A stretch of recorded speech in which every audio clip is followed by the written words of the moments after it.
Hi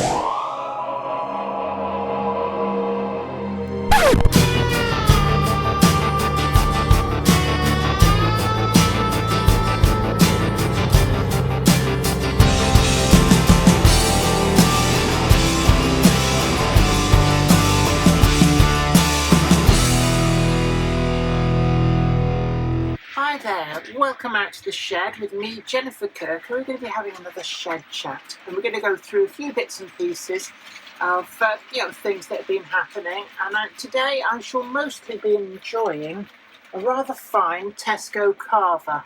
Other carvers are available, so if I get slightly tipsy as we go along.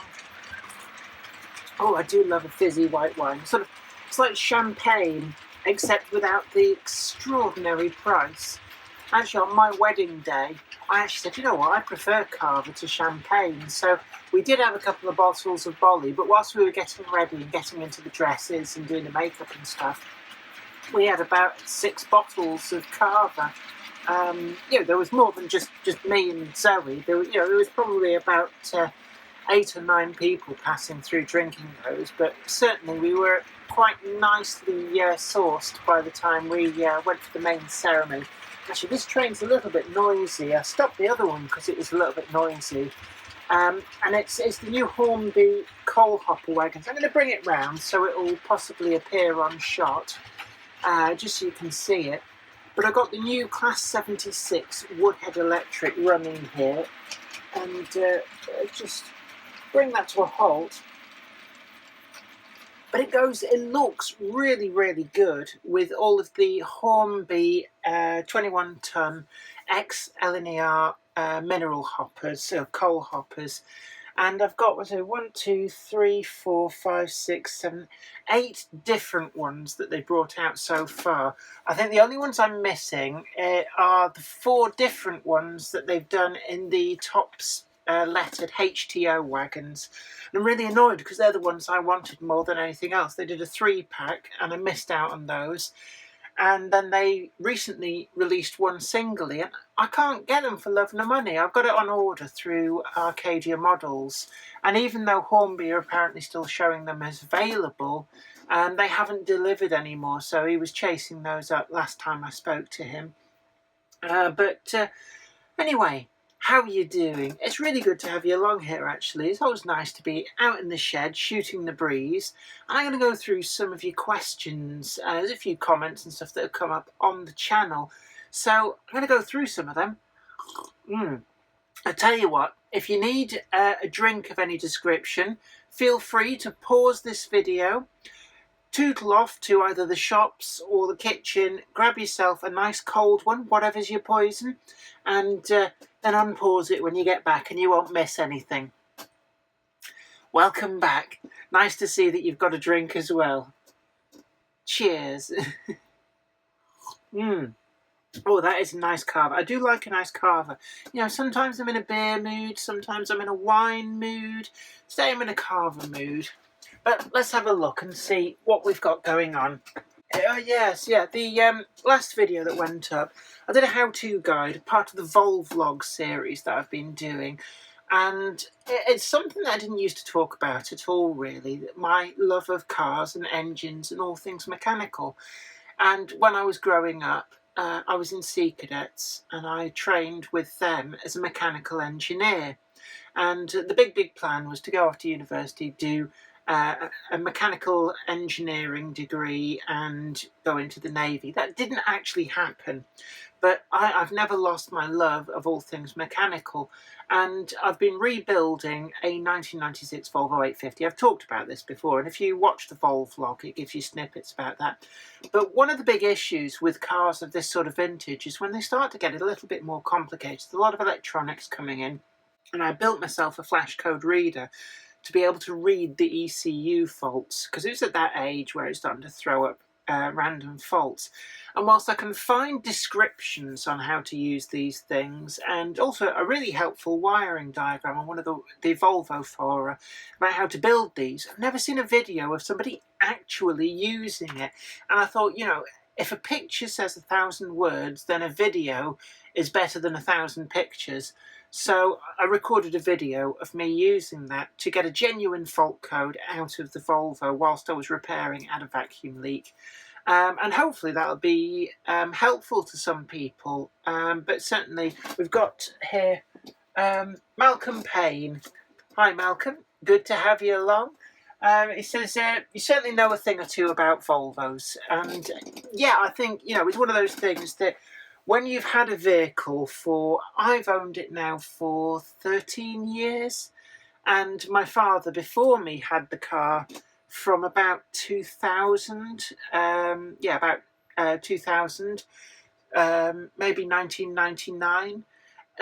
You get to know a vehicle very, very well. And I understand that's a lot longer than most people keep cars. But, I think it's probably my Yorkshire blood revving up, thanks to my dad. Cheers, Dad. And I don't like to throw away things that are still perfectly good. And I get great enjoyment out of repairing things that other people go, I'll just throw it away by you. And they use that funny voice as well. It's strange, really. But I've been keeping that thing going now since I bought it for scrap value in 2005. But I thought that the Volvlog video showing how to use the flashcode reader might be quite helpful for some people. So that's why the last video was that. But, normal service with the trains is going to be resumed. Right, let's have a look at some of the other things. Melanie Rihanna saying about using a resistor. This is on the same video. And hi, Melanie. Good to see you. Oh, sorry, tripping over my words. I need a little bit of the old universal lubricant here. Yeah, there we are. Nice to have you along, Melanie. Good to see you. Actually, I've not seen you in person for a while. Melanie is somebody who I've met quite a lot over the years. We've done various things together. And actually, model railway exhibitions is one of those things too. But the reason I didn't use was it a killer ohm? I can't read from here. Killer ohm resistor was because I built the flashcode reader exactly as the diagrams on the Volvo group said to build it. I didn't want to be adding in extra components because my knowledge of electronics is very sketchy, to say the least. I mean, if my soldering's anything to go by, I really am fly-by-night, seat of your pants. So I built it exactly as described and used it as exactly as described. And it does work quite well. And because you're dealing with the ECU, I don't think there's going to be any weird voltage fluctuations on that. Because if there were, you'd have bigger problems than blowing an LED, because it probably mean your ECU would get blown. So that's why I didn't use the resistor in line with the LED. Let's have a look. Oh, we've got Anthony Hunt here, and he says, "Dear nice lady." Never been addressed as dear nice lady before, but I like that term, nice lady, dear nice lady. Yeah, I could live with that. So thanks, Anthony. And he says, I've just started looking at your videos, top notch. Thank you for the vote of confidence. And he goes on to talk about when we were broken into here in the shed and it got vandalised. And a lot of people do talk about this. It's one of my more highly viewed videos is the aftermath of that. And I think a lot of people have shared in the despair of being burgled. If you ever have the misfortune to be burgled, it's really quite nasty. You feel like your personal castle has been violated, and it's not a nice feeling. I mean, my parents have been burgled, we've been burgled, and it is such the worst thing ever to know that some scumbag has violated your personal space to steal things that you've worked so hard on, and in the case of this, actually vandalise things that were here. But everything has been rebuilt.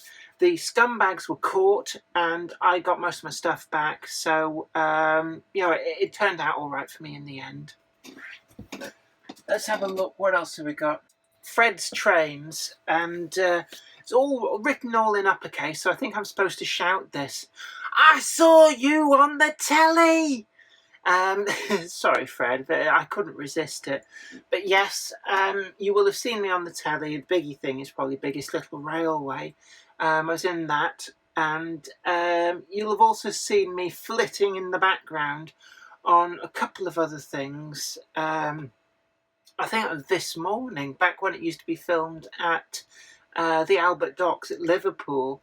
It was possible at one point to see me in the background on that, but I've worked behind the camera on a few things. Doing logistics was my thing, working with a company that does lighting for film and television for a while.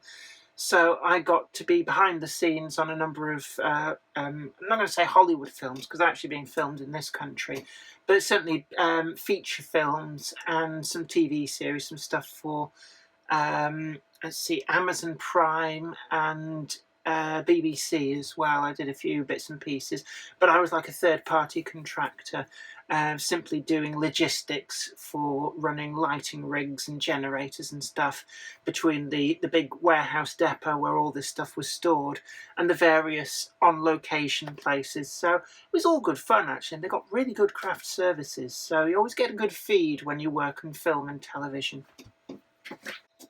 We got here a comment from Matt N. Good to have you along, Matt. Nice to see you here. And says used to use Arcadia as well when he was into railway modelling. And actually, Arcadia is a really, really great shop. It's over in Shaw. Used to be on the Oldham Loop line. It's now on the Metro Link, and it's not too bad a place to get to. Actually, it's not far from where my day job is based. So sometimes I get an excuse to finish early or start a bit later, and I call in at Arcadia. And he has such a great quantity of different things, all the things you can imagine that you might need for railway modelling. He just has them, and he has all the models on display in glass cabinets, so it's really good. You can see things before you buy them, and he has a lot of the overseas stuff like Danish, Austrian, German, French outline stuff, you know, things like the Roco, the Fleischmann, the Lilliput, and those models really are quite exquisite. Very expensive, but exquisite. I mean, they make some of the really high quality models that we're getting through in the UK now look a bit toy-like by comparison. That's just how detailed they appear to be. And he stocks stuff in a variety of gauges and scales as well, from I think it's a Z gauge, HOE, 009, 00, HO, O gauge, G scale, you name it, he's got it in there. And it's a great shop, always very friendly. And you know, I've got no connection other than being a very satisfied customer. But certainly there's a lot of people know about Arcadia. It's a good place to go and, you know, meet people. And also he does a lot of second-hand stuff.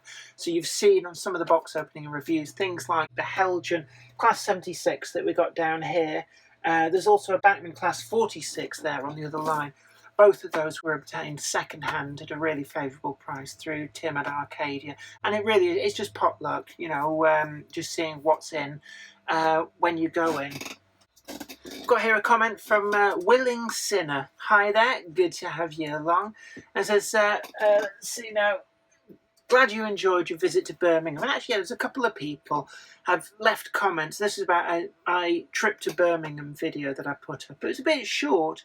I actually didn't have a lot of opportunity to film whilst I was in Birmingham. I was there because Zoe was doing an event, and I thought, yeah, well, 3 days, I'll go and hang out. And I'd never really been to the centre of Birmingham. So I thought I'd go and I'd just kind of, you know, see what the place was like. And actually, I was very impressed. Birmingham was pleasantly surprising, and there's a lot to do there, a lot going on. They've had a lot of building work. It's a bit like, in a way, like how Manchester was 15, 20 years ago when they were radically rebuilding the centre. There's a lot of new stuff going on, and that, you know, that awful brutalist bull ring that you see in some photographs, pretty much all of that is gone. The only thing left of the old bull ring is that it's sort of like this circular tower, and actually that doesn't look too bad. I quite like that. But in terms of other architecture, they've got a lot of really old stuff, but they've got a lot of new stuff that is sympathetic to the old stuff. And I actually really enjoyed my time there. I took the time to go out and visit King's Heath and Moseley. There was a second-hand bookshop that I wanted to go to in Moseley, and I just went down to King's Heath because it was quite close to Moseley. And it's really nice down there. And, you know, I really enjoyed the time. We stayed in a lovely little hotel, really oldie world. It's like an old timber frame pub that had hotel rooms upstairs, just a little way out of the centre, but easy walking distance into the centre. And actually, I thoroughly enjoyed it. So I can well recommend going to visit Birmingham. And there's a lot of museums there, none of which I got a chance to go in and look around, which in a way is a little bit disappointing, but, you know, just how things turned out. But certainly I'd love to go back. And I think one of the other commenters said about the Black Country Museum, and it is somewhere that I would actually really like to go and have a wander around. In fact, I've got some friends who live fairly close by who I did try and organise to meet up with, but things didn't work out. And, you know, I guess at some point maybe I'll arrange to do a day with them and we'll go and do some of these museums. Also got a lot of comments about the Ode Age stuff that I've been reviewing recently from Daypol. And the Garden Railway construction, there's no actual construction as of yet, but the entirety of the old Garden Railway is completely gone. And actually, just through these tunnel portals you see in here, those tracks now no longer go anywhere. The outside access covers, I've closed them. What I probably need to do is actually... I can see daylight, especially through that one. I'm going to get some sealant, like bathroom sealant, and I'm going to seal up the little door access doors. And that's partially because I don't really want things like field mice potentially trying to squeeze through, because they can get through some really quite tiny spaces. So just as a precautionary thing, I might do that. But as soon as you go outside, there just is nothing left of the Garden Railway. All the track pretty much got salvaged. There was a few bits that broke when they came up. Oh, that is good carver. But by and large, most of the track has been salvaged, and that's... I've got to finish cleaning up some of it. But that'll form a basis for some of the work that hopefully, fingers crossed, next... probably March, April time, when it's not too hot but not too cold, I intend to try and start doing some of the insulation work up in the loft for the long-term plan of moving the model railway up there, the double O railway. But in the garden, everything's cleared, and I need to build some retaining walls. Now, it's a little bit complicated because the project's got to fit in with another project to widen the drive at the front of the house to allow 2 cars to park on it and be able to come and go independently from each other. At the moment we can't do that, and we kind of have to play musical chairs with the 2 cars because one of them's stored down the side of the house. You may have seen the Volvo there in some earlier videos whilst it was off the road being restored. At the moment the Nissan Micra is there, but you have to kind of take all the cars out, move them around, move one in, move another one back on, and it's a real pain in the neck. So when I demolish a wall at the front and dig out as like a rockery, that soil and also the rubble from demolishing the wall as well is going to move and build up some of the ground level at the back, and I've got to build these retaining walls and they'll get backfilled with the soil from the front. So it's like a 2-stage plan. I'd love to crack on and start laying concrete and laying track, but you have to be methodical with these things. So it's going to take a lot longer than I would like. But the upsum is that I'll get a bigger drive at the front as part of the same project. We've got a comment here from Wolfie Wolf. Hi there, Wolfie. Nice to see you. And it's asking about, there's a programme going on at the moment on Channel 5, the Great Model Railway Challenge, asking if people are going to be seeing me in that. And this comes back to the TV stuff we were talking about earlier on.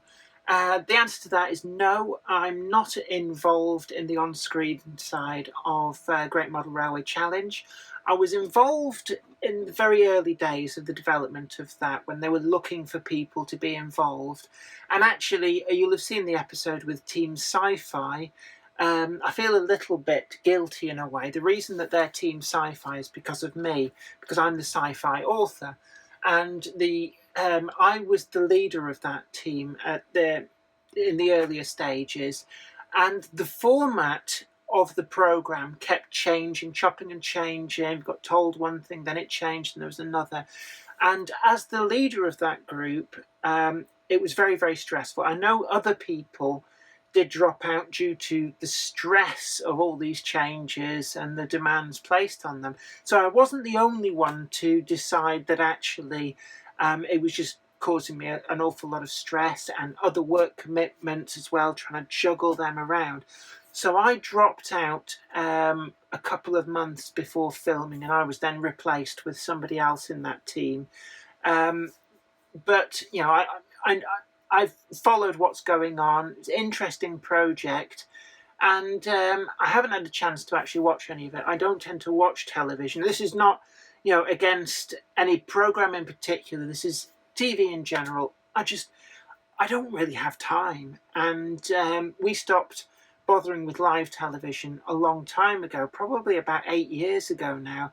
And I'll be honest with you, I've never looked back, and I now feel like I don't understand people who spend hours watching television. How do you find the time to actually watch TV? Because I couldn't fit that viewing schedule into my schedule. You know, I find myself so busy that there is no space in my schedule for watching television.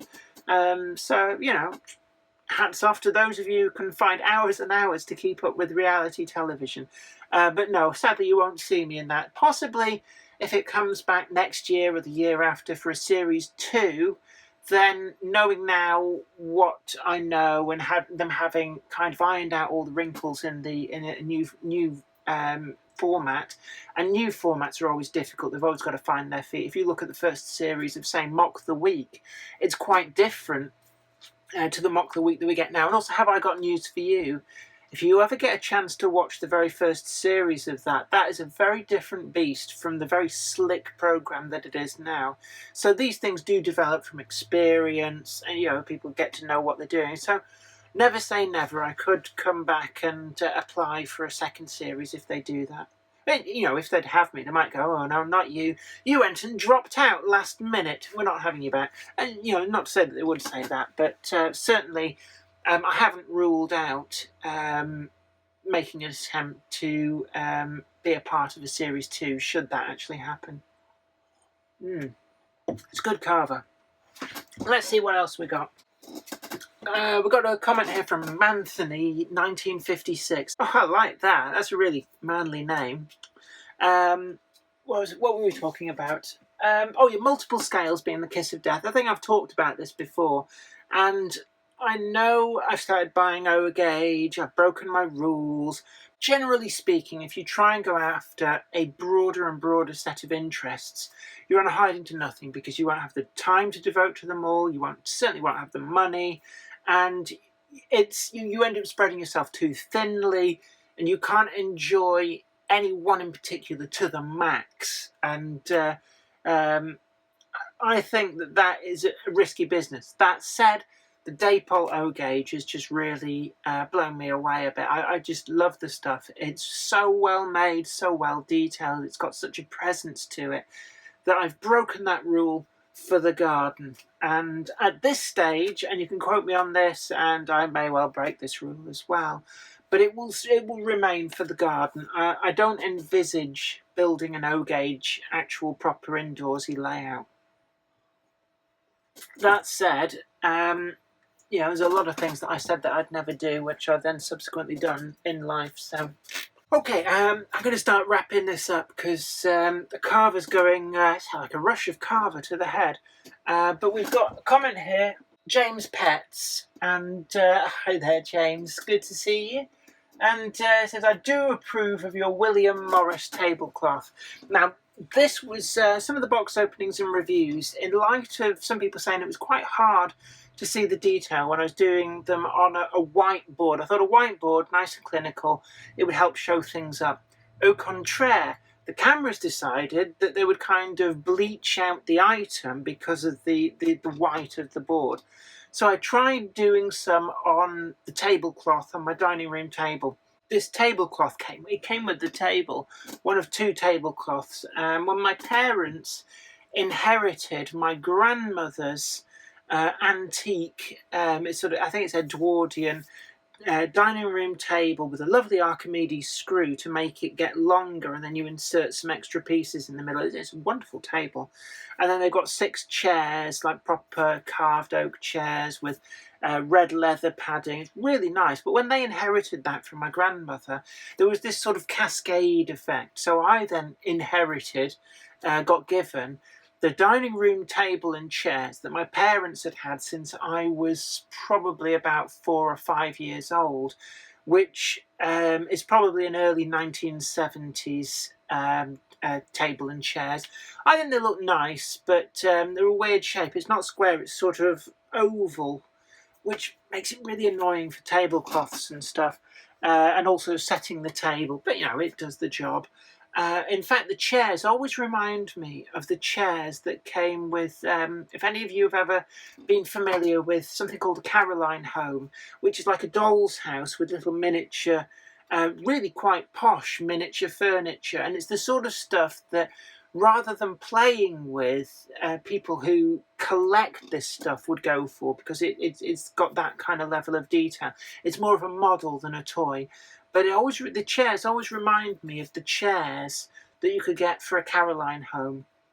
But the tablecloths, my mum just gave them to me with the table, and that William Morris one just came with that. I didn't know it was that.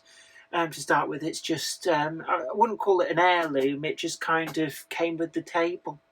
But yeah, thanks for noticing. Well, I'm running out of booze here, so I'm gonna round this up. It's nice to shoot the breeze out here in the shed. The weather has actually been surprisingly warm.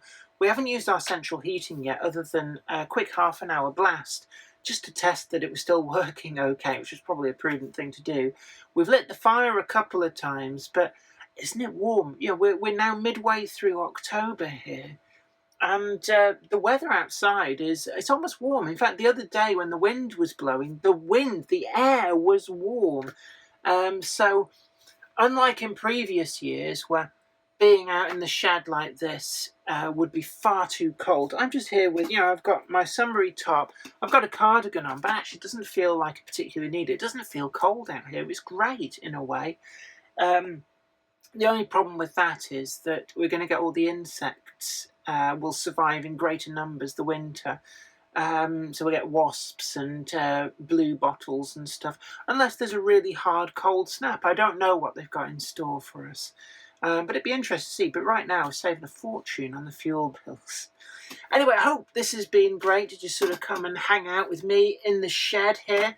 It's been great to have you along. Thanks again for watching, and until next time, don't forget to like this video, share it too, and also subscribe to the channel if you've not already done so, and you'll be the first to know about new videos as and when they go up if you ring that bell. But until next time, this is me, Jennifer Kirk, saying really great to have you along, and you take really, really good care of yourself, and I hope to see you next time. Bye for now. Today's video has been brought to you in part thanks to the generous donation of my fans on Patreon, and a special huge thanks goes out to Anthony Kidson, Mark Anthony, Michael Churchwood, Mark McShane, and Bob 310. If you'd like to help support the show, head on over to patreon.com/Jennifer Kirk. Thank you. Today's video has been brought to you by my books, Bringing Home the Stars, Twinkle Little Star, and also you can get the complete comic collections of All Over the House, Books 1, Books 2, and also the wacky zany Life of Knobty Mouse. Thanks, and catch you later.